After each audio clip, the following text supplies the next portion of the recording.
तो हाय दोस्तों, कैसे हैं आप लोग। एक बार फिर आप लोगों का स्वागत है एसएससी माइंडसेट में। तो करंट अफेयर्स एक ऐसा टॉपिक है गवर्नमेंट एग्ज़ाम का जिसकी शायद बहुत कम लोग ही तैयारी कर पाते हैं, क्योंकि उन्हें पता ही नहीं होता हम क्या पढ़ें, कैसे करें। तो तो आज हम उसी के बारे में बात करेंगे कि हम कैसे तैयारी करें करंट अफेयर्स की, कैसे नोट्स बनाएं, कैसे उन्हें रिवाइज करें और कैसे हम उसे याद रख सकते हैं अपने एग्ज़ाम के वक्त पे। ठीक है, तो पूरी वीडियो दिखेगा, पक्का सीख जाएंगे करंट अफेयर्स को हमें कैसे प्रिपेयर करना है।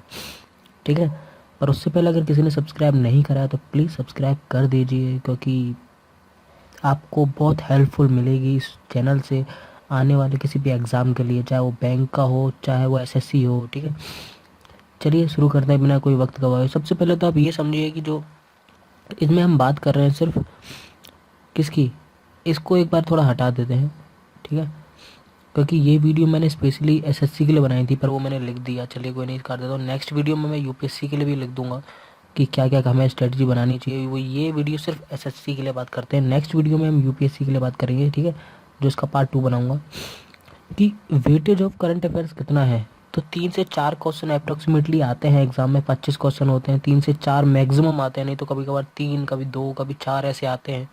ठीक है, और वो क्वेश्चन ऐसे होते हैं कि हम कर भी पाते हैं, कुछ इजी होते हैं, कुछ नहीं होते, कुछ हम रह जाते हैं, हमसे नहीं हो पाता। तो सबसे पहले तो हमें जानना है कि उसके हमें कौन कौन से टॉपिक हैं जो हमें प्रिपेयर करने चाहिए एग्ज़ाम के पॉइंट ऑफ व्यू से। ठीक है, तो अगर बात करें पॉइंट्स की कि हमें कौन कौन से पॉइंट करने चाहिए, तो वो ये पॉइंट हैं। सबसे पहले तो स्पोर्ट्स इवेंट। स्पोर्ट्स इवेंट बहुत इंपॉर्टेंट होता है, क्योंकि जैसे ओलंपिक्स निकल गया, हमारा वर्ल्ड कप हो गया, या कोई कॉमनवेल्थ हो रहा है हमारा, या जितने भी स्पोर्ट्स इवेंट हो रहे हैं, किसने बैडमिंटन, टेनिस, किसने ऑस्ट्रेलियन ओपन जीता, किसने विंबलडन जीता।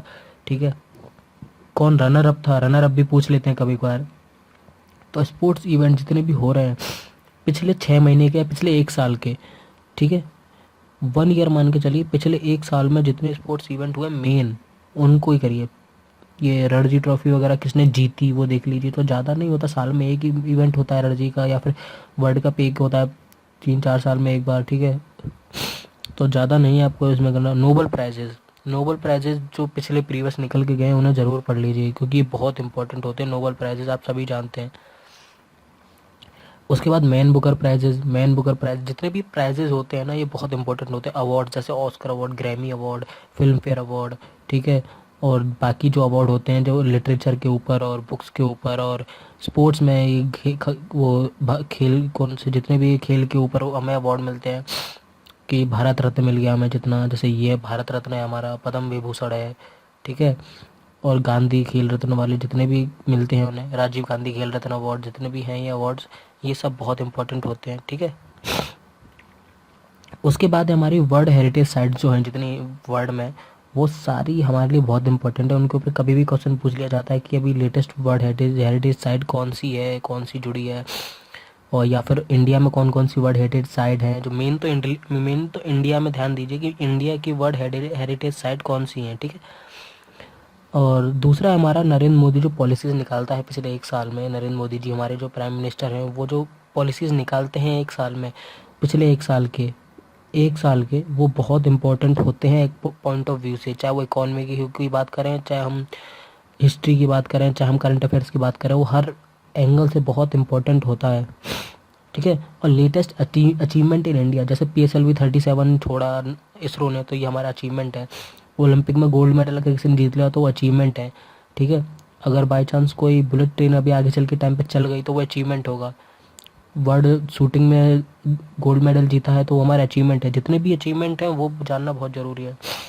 उसके बाद है अपॉइंटमेंट्स, के जैसे यूपीएससी का चेयरमैन कभी बदल गया, वो कोई अपॉइंटमेंट हुआ कि नया प्राइम मिनिस्टर, नया चीफ मिनिस्टर। ठीक है, कोई गवर्नर नया बदला, तो यहाँ जो सारे अपॉइंटमेंट होते हैं वो, प्लस ब्रांड एम्बेसडर, जैसे स्वच्छ भारत अभियान का ब्रांड एम्बेसडर।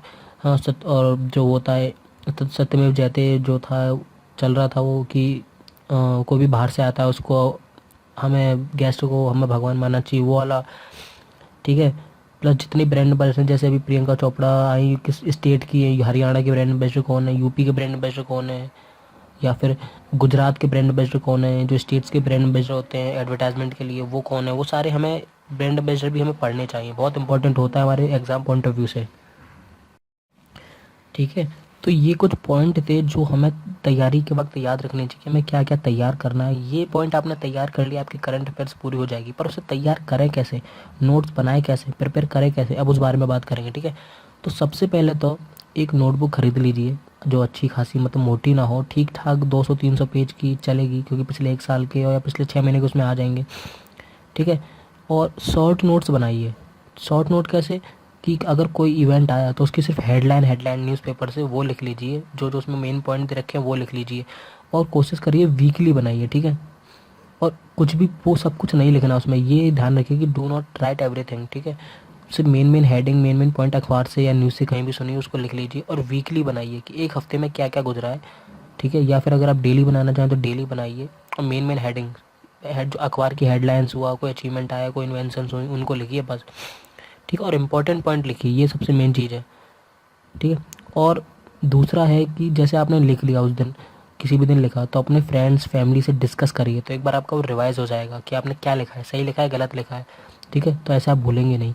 दूसरा है उसका रिवीजन, हमें रिवीजन कैसे करना चाहिए। तो रिवीजन बहुत बड़ी चीज़ है कि हम कैसे रिवीजन कर रहे हैं। तो रिवीजन के कुछ वे हैं, या तो आप उसे रटिए, डेली रिवाइज करिए, उसे पढ़िए। ठीक है, वो मेरे ख्याल से इतना अच्छा नहीं है।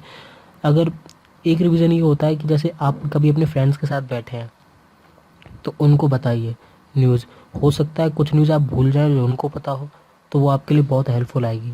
ठीक है, तो ये सारी चीज़ें हैं जो आपको याद रखनी चाहिए।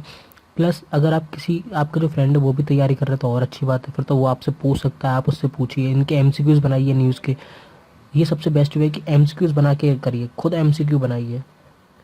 फ्रेंड से कह दीजिए भाई तू एमसीक्यू बना, या फैमिली से कह दीजिए एमसीक्यू बनाओ भाई, और उसको वो सवाल पूछेंगे तुम सॉल्व करोगे उसे। ठीक है, तो ये बेस्ट भी हो सकता है सॉल्व करने या रिवीजन करने का। ठीक है, वीकली या मंथली इसको एमसीक्यूज़ वाले को करिए। ठीक है, तो ये था एक पूरा स्ट्रेटजी जो मुझे करंट अफेयर्स के लिए लगा, क्योंकि करंट अफेयर्स ज़्यादा इतना वेटेज भी नहीं है, तो उसके ऊपर जो लेंथ ही मैं आपको स्ट्रेटजी बना के दूँ। एक छोटी सी स्ट्रेटजी है जो करंट अफेयर्स के लिए आपके लिए बहुत हेल्पफुल रहेगी। एसएससी में, यूपीएससी का बहुत लार्ज पोर्शन है, क्योंकि वहाँ पर लॉजिकल चीज़ें आती हैं, स्टैटिक नहीं आती, डायरेक्ट नहीं पूछा था वहाँ। उसके प्रोज एंड कॉन्स और सारी चीज़ें देखी जाती हैं, क्या उससे अंतर पड़ेगा इकॉनमी पॉलिटी पे, सारी चीज़ें आती हैं करंट अफेयर्स में उसमें, और बहुत डीपली पूछा जाता है। यहाँ इतना डीपली नहीं आता क्योंकि एसएससी है ये।